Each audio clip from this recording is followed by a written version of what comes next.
The Lion King, Hakuna Matata.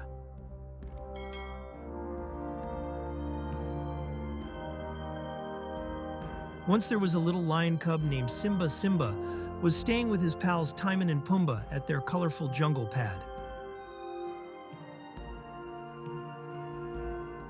Timon and Pumbaa taught Simba how to live like them, which was turning out to be pretty great. For one, there were no rules. He could play with new friends and have snacks whenever he wanted, even if they mostly ate bugs. Best of all, he didn't have to take baths. Simba was learning a lot, like the fact that Timon loved eggs, though they were hard to come by, and that Pumbaa enjoyed buzzard bowling, and hedgehog bowling, and rock bowling. Really, he just loved knocking things down. Who doesn't? But the best thing Timon and Pumbaa taught Simba was their motto for an easy life, Hakuna Matata, which means don't worry. The past got you down? Hakuna Matata, change your future. Your favorite watering hole suddenly taken. I Hakuna Matata, find a better one. Anteaters being snooty? Be you, Hakuna Matata. One morning, Simba woke up with the sun, ready to pounce on the day. But it seemed Timon and Pumbaa were sleeping in.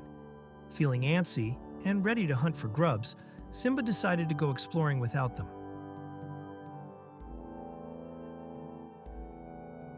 Soon he found a nice open field where he could run around. Hakuna Matata, he thought happily.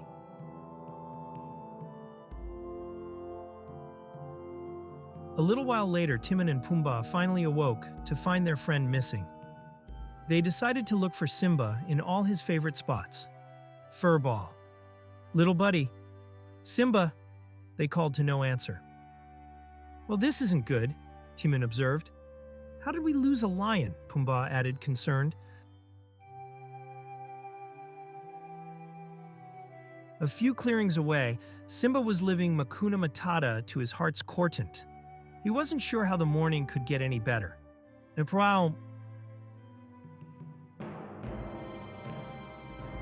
Until he found a perfect muddle. Meanwhile, Timon and Pumbaa asked their friends if they'd seen Simba, but no one had.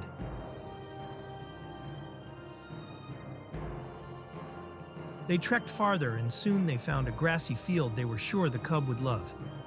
But he wasn't there either. Well, there was no denying it. Something terrible must have happened. Timon cried. Pumbaa gasped in horror. They were officially panicking. Simba, on the other hand, was trotting cheerfully along.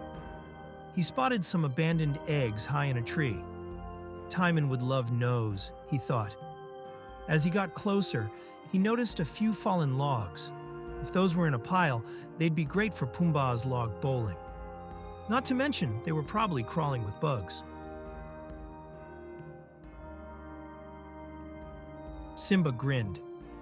He'd found the perfect gifts for his friends. Carefully avoiding the spray of the waterfall, he began to climb the tree. But his little claws wouldn't hold him. Not too far away, Timon and Pumbaa feared the worst. What if he fell out of a tree? What if he fell into a river? What if he fell in with the wrong crowd? Back at the tree, Simba tried to jump up to the egg-bearing branch. But yet again, his claws slid down the trunk. A pair of vultures laughed at him. Hakuna Matata. Simba decided to skip the eggs. He moved onto the logs, trying to push them into a perfect bowling pile with his snout. But they were too heavy.